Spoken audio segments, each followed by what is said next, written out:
ये कहलाते हैं अर्थमेटिक ऑपरेशन, ये कहलाते हैं लॉजिकल ऑपरेशन। मतलब कंप्यूटर के पास अर्थमेटिक ऑपरेशंस और लॉजिकल ऑपरेशंस दोनों की सलाहियत होती है, कंप्यूटर दोनों सॉल्व कर सकता है।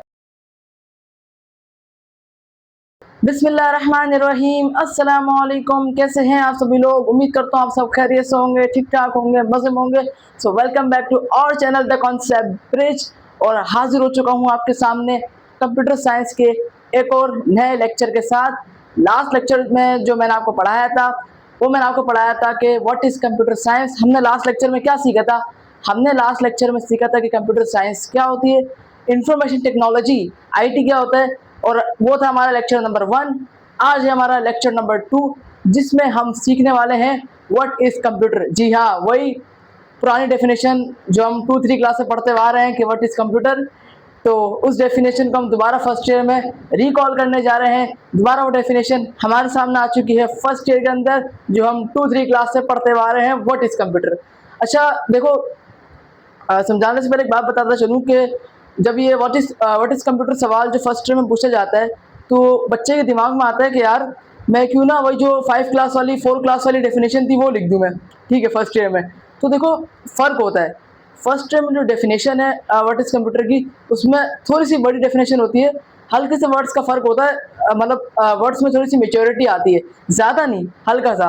क्योंकि देखो जो फर्स्ट ईयर का एग्जामिनर होता है ना, जो फर्स्ट ईयर के आपके कंप्यूटर साइंस के पेपर चेक करता है, तो वो इस चीज़ को मद्देनजर रखता है, इस चीज़ को देख रहा होता है कि यार जो बच्चे ने कंप्यूटर साइंस का पेपर दिया है उसने अपने आंसर्स में थोड़े मेच्योर वर्ड्स का इस्तेमाल करा है नहीं करा। मेच्योर वर्ड्स से मुराद वो नहीं बोल रहा, मतलब अपने वर्ड्स को थोड़ा हार्ड रखा है, मतलब बच्चों वाले वर्ड्स तो नहीं इस्तेमाल करे उसने थोड़ा, क्योंकि जाहिर सी बात है जब आप फर्स्ट ईयर में होते हो तो आप इंटरमीडिएट लेवल पे आ चुके हो, तो अपने वर्ड्स में भी आपको इंटरमीडिएट लेवल के आपको वर्ड्स सीखने पड़ते हैं, वर्ड्स में आपको थोड़ी सी मेच्योरिटी लानी पड़ती है ताकि आप लगे भाई आप, हाँ भाई क्या आप इंटरमीडिएट लेवल पर हो, आप कोई छोटे बच्चे नहीं हो, ठीक है।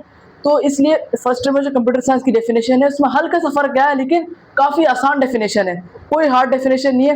डेफिनेशन नोट्स में मौजूद है, नोट्स का लिंक मैं इंशाल्लाह डिस्क्रिप्शन में भी दे दूंगा इस वीडियो की, और इसी वीडियो के जो कमेंट में पिन भी कर दूंगा मैं, ठीक है, नोट्स का लिंक। तो वहाँ से आप आराम से पढ़ सकते हो, डेफिनेशंस को याद कर सकते हो, चीज़ों को पढ़ सकते हो। यहाँ जो बोर्ड पे लिखवाता हूँ ये जस्ट समझाने के लिए होता है, मैं आपको यहाँ पे एक्सप्लेन करता हूँ हर चीज़ को, आपके कॉन्सेप्ट्स को पूरा क्लियर करता हूँ, क्योंकि कॉन्सेप्ट क्लियर होंगे तो आप आराम से क्वेश्चंस को याद कर सकते हो। बाकी जो याद करने का काम है वो आपको नोट्स से करना पड़ेगा, क्योंकि नोट्स में कंप्लीट आंसर्स लिखे हैं, यहाँ कंप्लीट आंसर नहीं लिखे होंगे, यहाँ पे कहीं कहीं हेडिंग्स लिखी हुई है, कुछ कुछ कंप्लीट आंसर नहीं लिखे हुए, ठीक है। ये चीज़ समझाने के लिए लिखा है मैंने, आपको एक्सप्लेन करने के लिए, आपका दिमाग खोलने के लिए। इस तरीके से मैंने एक चार्ट बनाई हुई है व्हाट इज कंप्यूटर की, जबकि ऐसी चार्ट नहीं बनानी, जस्ट समझाने के लिए मैंने ये चार्ट बनाई है। रियलिटी में इसका एक आंसर है पूरा जो नोट्स में मौजूद है, छोटा आंसर है, तो तैयारी आपने पूरी नोट से करनी है, ये जस्ट समझाने के लिए मैं लिखता हूँ बोर्ड पे, ठीक है। तो शुरू करते हैं व्हाट इज कंप्यूटर। चलो देखो, अच्छा बात सुनो, व्हाट इज कंप्यूटर। कंप्यूटर को समझने से पहले कि कंप्यूटर क्या होता है, एक चीज़ समझना काफ़ी ज़रूरी है जो बच्चों को नहीं बताई जाती, कि कंप्यूटर वर्ड आया कहाँ से। ये जो हम वर्ड पढ़ते हैं कंप्यूटर, ये आया कहाँ से, इस वर्ड का मायने क्या है, आओ इसको समझते हैं। मैंने यहाँ पे लिखा, अब ये चार्ट बनाई हुई मैंने पूरी, एक समझाने के लिए, जस्ट उसमें नहीं, पेपर में नहीं बनानी, समझाने के लिए मैंने एक चार्ट बनाई है, लिखा हुआ है कंप्यूटर। कंप्यूटर जो वर्ड है ना वो ड्राइव हुआ है लेटिन लैंग्वेज है, लेटिन एक पुराने ज़माने की लैंग्वेज है, यूरोप में इस्तेमाल होती थी, काफ़ी पुराने ज़माने की लैंग्वेज है लेटिन। लेटिन वर्ड से ड्राइव हुआ है कंप्यूटर। हम जो पढ़ते हैं वो ये वर्ड पढ़ते हैं COMPUTER, इसके आखिरी में TER आ रहा होता है कंप्यूटर में, जो हम पढ़ते हैं इंग्लिश में। लेकिन जो लेटिन लैंग्वेज जो यूरोप में पहले इस्तेमाल हुआ करती थी, बहुत पुरानी लैंग्वेज है, उसमें से ये वर्ड जो था कंप्यूटर का वो निकल के आया था। दरअसल ये वर्ड आया ही लेटिन लैंग्वेज से, इंग्लिश में तो बाद में आया है। ये वर्ड दरअसल लेटिन लैंग्वेज से आया। लेटिन में देखो किस तरीके से लिखते थे, लेटिन में कंप्यूटर इस तरीके से लिखा जाता था, COMPUTER। फर्क वाजे, इंग्लिश में जब लिखते हैं TER होता है और इसमें लिखा है TRE, आखिर में बस वर्ड्स का फर्क है। इंग्लिश में जो लिखते हैं COMPUTER होता है, ठीक है, इस तरीके से। और लेटिन में जो कंप्यूटर का नया नया वर्ड ड्राइव हुआ था, जहां से निकल कर आया था वर्ड कंप्यूटर लेटिन लैंग्वेज से, उसमें लिखते थे COMPUTER। इस चीज को वाजे रखना है, TRE लिखते थे लेटिन वर्ड से जब निकल के आया था कंप्यूटर वर्ड।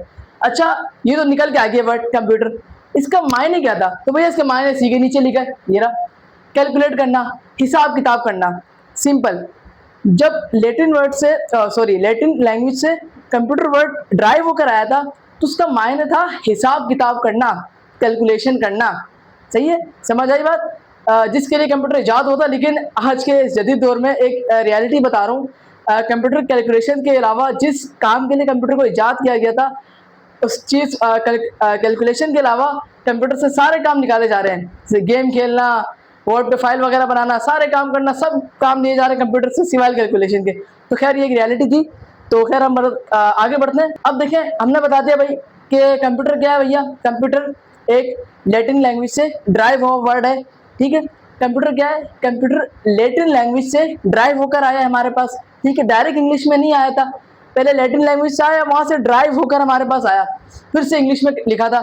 इंग्लिश में क्या कर रहा था लिखने में, वर्डिंग का फर्क कर देता, TER कर देता, TRE से। चलो भाई, कंप्यूटर का हमने वर्ड का मायने समझ लिया।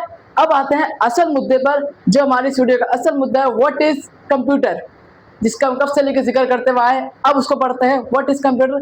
कंप्यूटर होता क्या है। तो computer is an electronic automatic calculating device which can process a given input in a prescribed manner to produce a desired output at a very high speed with remarkable accuracy।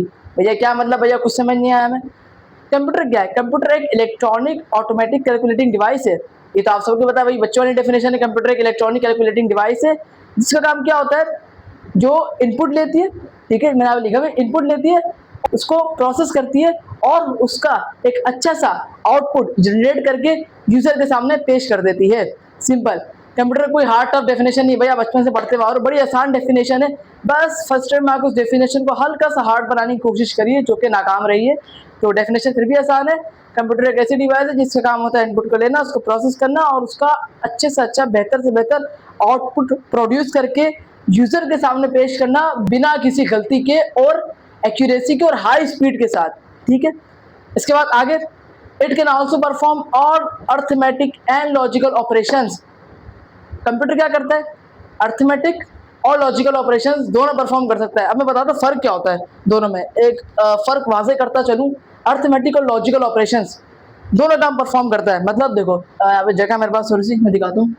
देखो, arithmetic operations क्या होते हैं भाई, addition वगैरह करना, 2 + 3, ठीक है, ये था अर्थमेटिक ऑपरेशन। लॉजिकल ऑपरेशन क्या है, कंप्यूटर लॉजिकल ऑपरेशंस भी परफॉर्म करता है। मतलब क्या है, जैसे कि अगर मैं कंप्यूटर को बोलूं 3 इज ग्रेटर देन 2, ये साइन बना है ग्रेटर देन का, ठीक है। 3 इज ग्रेटर देन 2, तो ये क्या होगा आपके हिसाब से, ट्रू या फॉल्स। ट्रू, ऑब्वियसली बात है भाई। 3 क्या होता है भाई, 2 से बड़ा होता है। तो कंप्यूटर ये कहलाते हैं लॉजिकल ऑपरेशंस, ये कहलाते हैं अर्थमेटिक ऑपरेशन, ये कहलाते हैं लॉजिकल ऑपरेशन। मतलब कंप्यूटर के पास अर्थमेटिक ऑपरेशंस और लॉजिकल ऑपरेशंस दोनों की सलाहियत होती है। कंप्यूटर दोनों सॉल्व कर सकता है। ये तो अर्थमेटिक ऑपरेशन था, आपने कंप्यूटर को 3 + 2 बोला, कंप्यूटर ने बता दिया भाई 5 है। लेकिन अगर आप कोई लॉजिकल ऑपरेशन पूछे, कंप्यूटर से कोई सवाल करो कि यार 3 बड़ा है या 2 बड़ा है, तो कंप्यूटर बताएगा भाई 3 बड़ा है और ये बात ट्रू है, ठीक है। इसी तरीके से अगर आप बोलो 2 इज ग्रेटर देन 3, तो कंप्यूटर फॉल्स बोल देगा, क्योंकि गलत है। 2 जो है वो 3 से बड़ा हो ही नहीं सकता। तो ये लॉजिकल ऑपरेशंस कहलाते हैं। तो कंप्यूटर अर्थमेटिक ऑपरेशंस और लॉजिकल ऑपरेशंस दोनों परफॉर्म कर सकता है according to the instruction given by the user. User के इंस्ट्रक्शन के मुताबिक, जैसे मैंने इसको इंस्ट्रक्शन दी ना कि आप 3 ग्रेटर देन है 2 से, खुद से तो नहीं करा ना कंप्यूटर ने, जब तक मैं ना बोलूं। तो क्या है, according to the instruction given by the user. Simple definition थी, आसान, बड़ी बच्चों वाली डेफिनेशन है भाई, कोई हार्ड मुझे तो लगा ही नहीं कि यार कुछ हार्डेस्ट रूल आया इसके अंदर कोई डेफिनेशन में। आसान डेफिनेशन है। आप जब नोट्स में जाके डेफिनेशन को देखेंगे तो आप बोलेंगे सर क्या आसान डेफिनेशन है, ठीक है। चलो, ये हो गया। हमने क्या समझा, हमने कंप्यूटर वर्ड कहाँ से ड्राइव होकर आया, हमने ये समझा, ठीक है। कंप्यूटर वर्ड के मायने क्या थे, हमने ये समझा। हमने समझा कंप्यूटर होता क्या है, ठीक है, हमने समझ ली चीजें। अब आते हैं कैपेबिलिटीज ऑफ कंप्यूटर पे, कंप्यूटर की सलाहियतें कि कंप्यूटर क्या क्या काम कर सकता है। भाई एक चीज है तो आपको पता होना चाहिए यार उसके अंदर क्या क्या सलाहियतें हैं, वो चीजें क्या क्या वो चीज क्या क्या चीजें परफॉर्म कर सकती है, ये तो आपको पता होना चाहिए ना। तो अब हम आ चुके हैं कैपेबिलिटीज ऑफ कंप्यूटर पे, मतलब कंप्यूटर की सलाहियतें। चलो आ जाओ, सबसे पहले आती है स्पीड। स्पीड भाई नाम से ही वाज़ेह हो रहा है, कंप्यूटर एक बहुत फास्टेस्ट कैलकुलेशन करने वाली डिवाइस है। कंप्यूटर से तेज स्पीड किसी और डिवाइस की हो ही नहीं सकती, भले वो उसी काम के लिए बनाई जाए। ठीक है, क्योंकि आपको पता है कंप्यूटर इंसानी कैलकुलेशन, जो हम इंसान कैलकुलेशन करते हैं उसके मुकाबले और किसी और मशीन जो कैलकुलेट कर सकती है उसके मुकाबले में बहुत तेज होता है कंप्यूटर। समझ रहे हो? मतलब कंप्यूटर सबसे तेज कैलकुलेटिंग करने वाली डिवाइस मानी जाती है। कंप्यूटर से तेज कोई और डिवाइस या इंसान कैलकुलेट नहीं कर सकता। अगला पॉइंट, दूसरा पॉइंट क्या है? एक्यूरेसी। खैर मैंने लिख भी दिया था स्पीड का आगे, तेजी। एक्यूरेसी मतलब गलती नहीं, एक्यूरेसी। कंप्यूटर हमेशा एक्यूरेट होता है। कंप्यूटर कभी भी गलती नहीं कर सकता जब तक यूजर भंड ना मारे। ठीक है, अगर आपने इन्फॉर्मेशन सही फिल करी थी तो कंप्यूटर कभी गलती नहीं करेगा। हाँ, अगर आपने भंड मार दिया इन्फॉर्मेशन फिल करने में तो कंप्यूटर भंड मार देगा, क्योंकि आपने भंड मारा। समझ रहे हो बात को? तो अगर आप इन्फॉर्मेशन सही पुट करोगे तो कंप्यूटर का जो रिजल्ट आएगा, जो आउटपुट प्रोड्यूस करेगा वो बिल्कुल सही होगा। तो कंप्यूटर हमेशा एक्यूरेट होता है, कभी भी कोई गलती वगैरह नहीं करता। सिंपल। तीसरी चीज है रिपीटेशन। रिपीटिशन, थकता नहीं। चलो भाई, रिपीटिशन का क्या मतलब है? कंप्यूटर एक काम को मिलियंस ऑफ टाइम बिना थके कर सकता है, बिना थके बिना बोर हुए कर सकता है। ये कंप्यूटर की एक खासियत है जो कि आपको पता होगा यार। आप एक काम कंप्यूटर को दो, जैसे आपने बोला कि यार प्रिंटिंग करो, पेजेस निकालो, प्रिंट करो, तो कंप्यूटर को काम हजारों बार, तुम जितनी बार बोलो यार कि इतनी बार करो तो इतनी बार करो, इतनी बार करो, वो करता रहेगा, थकेगा नहीं। मतलब काम, मतलब कंप्यूटर थकेगा नहीं काम करते हुए। मतलब आप कोई कैलकुलेशन दो उसको करने के लिए, कोई भी चीज दो, कंप्यूटर बिना थके काम करता रहेगा। Tirelessly perform a similar task at millions of time. ठीक है, लाखों बार एक टास्क को आप पकड़ा दो कंप्यूटर को कि यार इसको करते रहो, वो करता रहेगा लेकिन थकेगा नहीं। ठीक है, अगली चीज पे आते हैं। अगली चीज हमारे पास लॉजिकल ऑपरेशंस। लॉजिकल ऑपरेशन क्या है भाई? देखो लिखा भी है मैंने, फैसला। कंप्यूटर हमेशा सिचुएशन को देखते हुए फैसला लेता है कि क्या करना है। जैसे कि मैंने आपको यहाँ पे मैंने एग्जांपल दी थी आपको, 3 इज ग्रेटर देन 2, तो ये क्या है? ये एक लॉजिकल ऑपरेशन है। मतलब देखो कंप्यूटर ने कंडीशन देखी, कंप्यूटर पहले कंडीशन देखता है, ये कंडीशन क्या है, उस हिसाब से कंप्यूटर फैसला लेता है। जैसे अगर मैंने condition the 3 is greater than 2, तो ये एक लॉजिकल ऑपरेशन है। कंप्यूटर ने कंडीशन देखी यार 3 इज ग्रेटर देन 2 बोल रहा है, मतलब ये कंडीशन क्या है, ट्रू है या फॉल्स है, तो उसने बता दिया भाई ट्रू है। इसी तरीके से अगर मैं कंप्यूटर को बोलता कि क्या कर देता, कोने में नजर आ रहा होगा, तो अगर मैं बोलता 6 इज लेस देन 2, ठीक है, तो क्या होता भाई? अब आप बताओ, ये जो मैंने कंडीशन लिखी है 6 इज लेस देन 2, क्या ये ट्रू है या फॉल्स है? 6 2 से छोटा होता है या 2 से बड़ा होता है, ये बताओ। तो क्या मतलब ये कंडीशन क्या है? फॉल्स है। कंडीशन क्या है? फॉल्स है, गलत है भाई। तो मतलब ये क्या था? ये था एक लॉजिकल ऑपरेशन। तो कंप्यूटर ने क्या करा, पहले कंडीशन देखी कि यार ये 6 को 2 से छोटा बोल रहा है, हैं 6 को 2 से छोटा बोल रहा है, तो मतलब क्या है? ये कंडीशन गलत है, ये कंडीशन फॉल्स है। तो इस तरीके से कंप्यूटर लॉजिकल ऑपरेशन के बेस पर फैसला करता है। मतलब पहले कंडीशन को देखता है, कंडीशन का एनालाइज करता है, क्या कंडीशन क्या है, फिर उस हिसाब से फैसला करता है। ठीक है, एक पॉइंट हो गया, ये वाला भी हो गया। अब क्या रह गया? Stored and recall information, memory. चलो भाई आ जाओ। कंप्यूटर चीजों को स्टोर भी कर सकता है और चीजों को जरूरत पड़ने पर रिकॉल भी कर सकता है। जैसे कि आप अपनी फाइल्स को, कोई आपका डेटा है कीमती, आप उसको कंप्यूटर में सेव करके रख दो, है ना, कंप्यूटर उस चीज को स्टोर करके रख सकता है। पहली चीज हो गई। दूसरी चीज है रिकॉल करना, मतलब जरूरत पड़ने पर कंप्यूटर उस चीज को रिकॉल कर सकता है। क्या मतलब है? जैसे कि आपने अपनी आपकी कोई कीमती फाइल आपने कंप्यूटर में सेव करी है, ठीक है, आपने सेव कर दी, कंप्यूटर बंद कर दिया, शट डाउन कर दिया, लेकिन जब आपको जरूरत पड़ी यार मुझे वो फाइल देखनी है, तो आप क्या करोगे? कंप्यूटर आपने ऑन करा तो वो फाइल आपको उसकी जगह पे मिलेगी, और जब आप उस फाइल को खोलोगे तो वो फाइल ओपन भी हो जाएगी। मतलब क्या करा कंप्यूटर ने? एक तो कंप्यूटर ने स्टोर तो करा ही करा, उसने उस फाइल को स्टोर करा, दूसरा काम ये करा कि कंप्यूटर ने उसको रिकॉल करा, उस डेटा को क्या करा, उस इंफॉर्मेशन को क्या करा, उस इंफॉर्मेशन को कंप्यूटर ने रिकॉल करा, तभी तो फाइल आपकी ओपन हो पाई। अगर कंप्यूटर उस इंफॉर्मेशन को रिकॉल नहीं करता तो आपकी फाइल ओपन हो ही नहीं पाती, सवाल ही पैदा नहीं होता। तो कंप्यूटर ने जब स्टोर करा और इंफॉर्मेशन को रिकॉल करा, इसी वजह से आपकी फाइल सेव हो पाई और आपकी फाइल ऑन हो पाई, आपकी फाइल खुल पाई। तो चलो आगे बढ़ते हैं अगले पॉइंट पे। अगला पॉइंट है हमारे पास सेल्फ ऑपरेटिंग, खुद कर। चलो सेल्फ ऑपरेटिंग क्या है? कंप्यूटर एक काम को देखो, वैसे कंप्यूटर एक मशीन है, जब तक उसको यूजर इंस्ट्रक्शन नहीं देता तो कंप्यूटर खुद कोई काम नहीं कर सकता। ठीक है, कंप्यूटर एक ऐसी मशीन है जिसको इंस्ट्रक्शन देना ज़रूरी है यूज़र की तरफ से। अगर वो इंसान ही नहीं होगा यूज़र इंस्ट्रक्शन देने वाला, तो कंप्यूटर किसी भी चीज़ को प्रोसेस नहीं कर सकता, कोई भी काम नहीं कर सकता। तो लिखा सेल्फ ऑपरेटिंग। देखो वैसे तो कंप्यूटर यूज़र के बगैर कोई नहीं कुछ काम नहीं कर सकता, लेकिन अगर कंप्यूटर की मेमोरी में एक चीज़ को फीड करा दिया जाए तो कंप्यूटर उस काम को बिना यूज़र के, बिना किसी इंसानी मदद के खुद कर सकता है।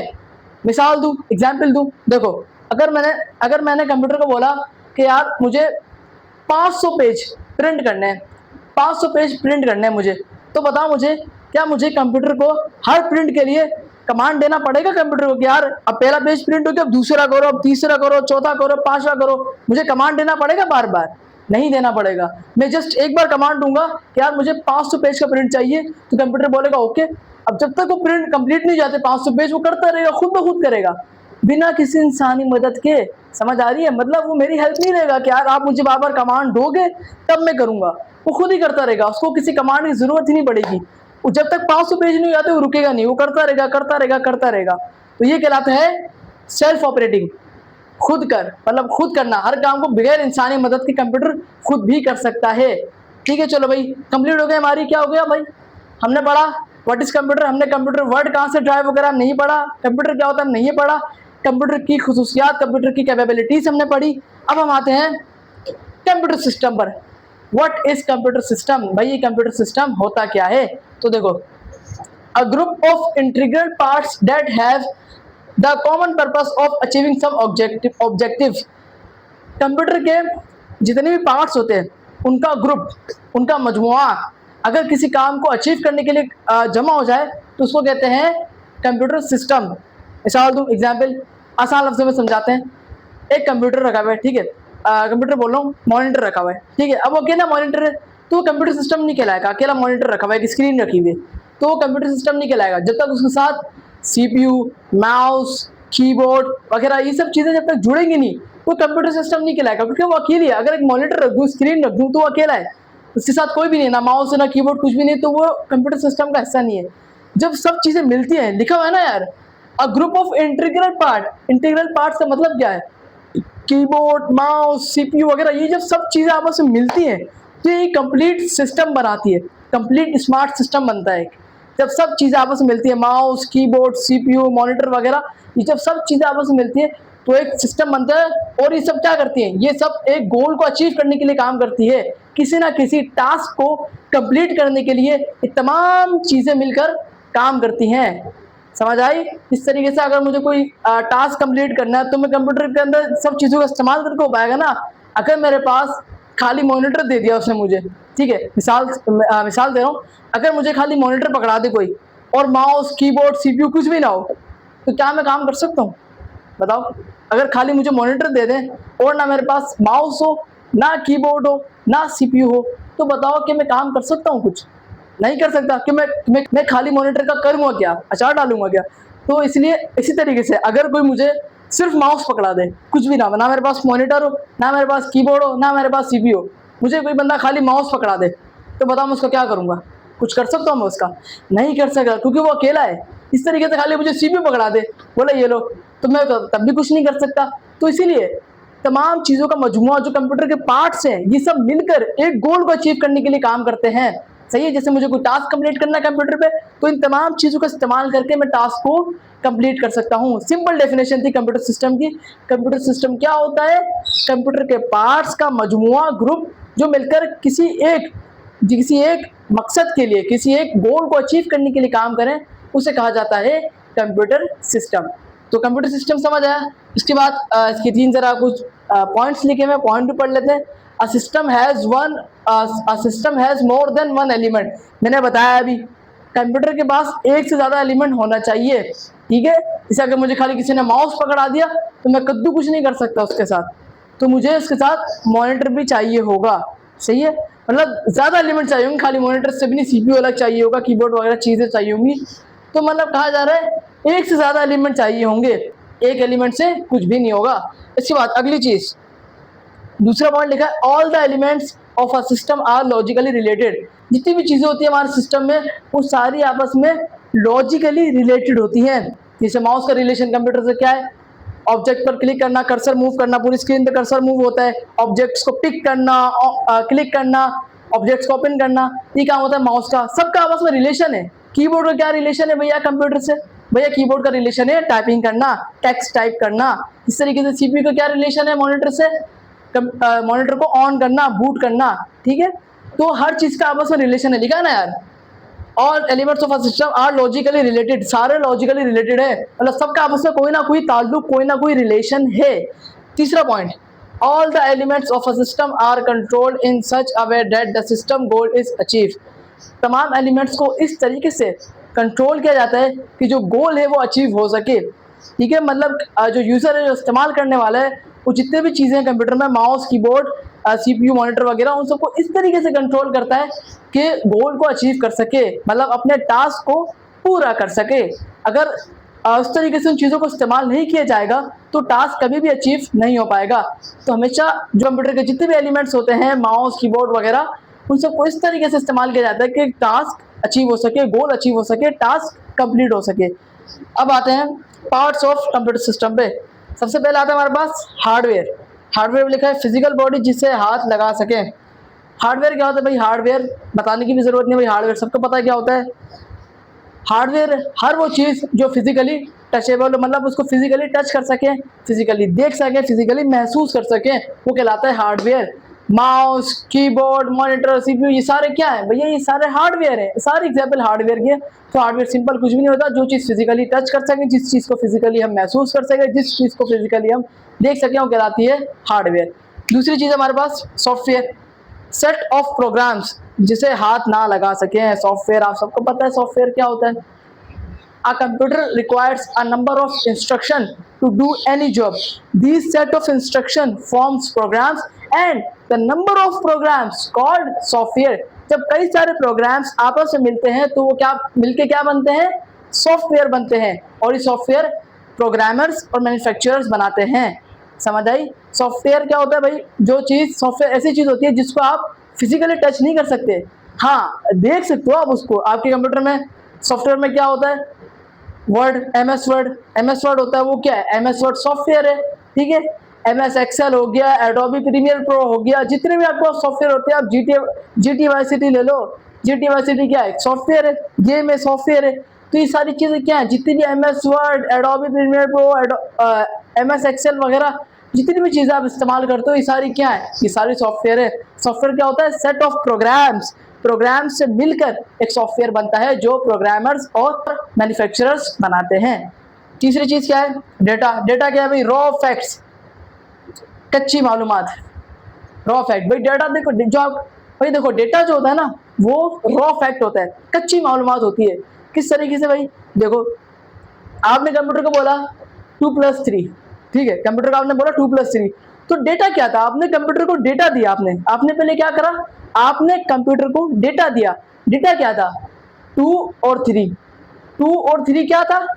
2 और 3 डेटा था, बीच में प्लस का साइन, ये इंस्ट्रक्शन था। समझ आ रही है? 2 क्या है? डेटा है। 3 क्या है? डेटा है। प्लस क्या है? प्लस हमारे पास इंस्ट्रक्शन है। और जब ये तमाम चीज़ें आपस में मिली, इनकी प्रोसेसिंग हुई, तो जवाब में क्या रिजल्ट निकल के क्या आया? 5। ये 5 क्या है? ये है इंफॉर्मेशन, ठीक है। ये रॉ थी, ये रॉ चीज़ें, मतलब कच्ची मालूमात थी है। तो इधर 2 डेटा है, 3 में हमारे पास क्या है? डेटा है, प्लस क्या है? इंस्ट्रक्शन है, और आखिर में जो 5 निकल कर आया वो हमारे पास था क्या? रिजल्ट था। 5 आखिर में इंफॉर्मेशन निकल के आई। तो बेसिकली डेटा जो है हमारे पास वो क्या होता है? रॉ फैक्ट होता है, कच्ची मालूमात होती है। अगर मैं आपको खाली 2 और 3 पकड़ा दूं तो आप क्या करोगे? कुछ नहीं कर पाओगे, आप बोलोगे क्या करूं मैं, इसका अचार डालूं। तो इसलिए 2 और 3 को जब हमने प्लस करा, कुछ हमने काम धंधा करा, तो क्या हुआ? हमारे पास इंफॉर्मेशन निकल कर आई, कंप्लीट मालूमात निकल कर आई। तो क्या होता है? डेटा हमेशा रॉ फैक्ट कहलाता है, कच्ची मालूमात होती है डेटा। जब उसके साथ इंस्ट्रक्शन आता है और सब प्रोसेसिंग जब पूरी होती है, तब जाके एक कंफर्म रिजल्ट, एक इंफॉर्मेशन निकल कर आती है। चलो आगे बढ़ते हैं।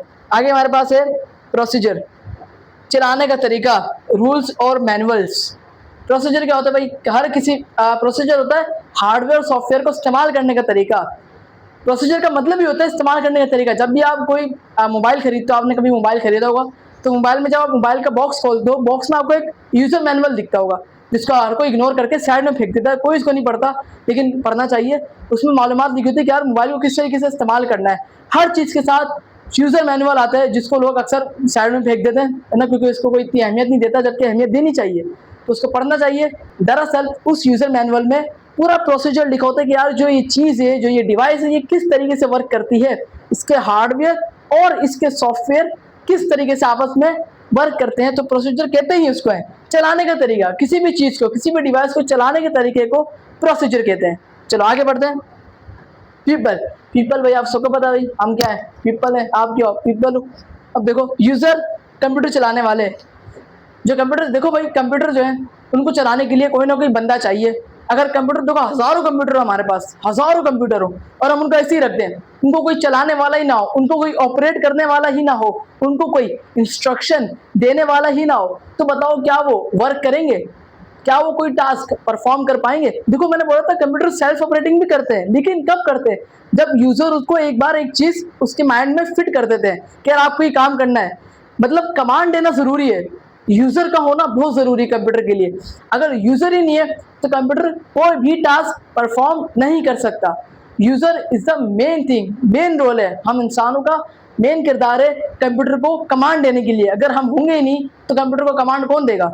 कोई भी नहीं दे सकता।